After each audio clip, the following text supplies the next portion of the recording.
Assalamu alaikum wa rahmatullahi ta'ala wa barakatuh masoyana na faɗin duniya ga baki ɗaya. To update. To fa nesa ta zo kusa yau ne insha Allahu. Da misalin ƙarfe 8 na dare za mu saka muku fim ɗin tabarma da izinin Allah ƙarfe 8 na dare.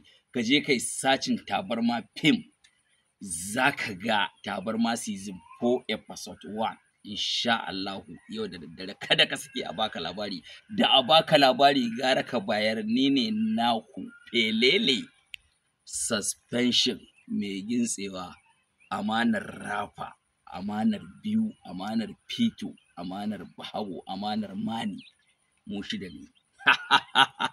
To kada ka sake a baka labari, da baka labari gara ka bayar. Ku je tabarma fim, ku mana subscribing, ku mana liking, ku danna alamar ƙararrawar sanarwa yadda da zarar mun ɗora fina-finan mu za ku dinga gani. Daga yau insha Allah mun dawo, tabarma za ta fashe.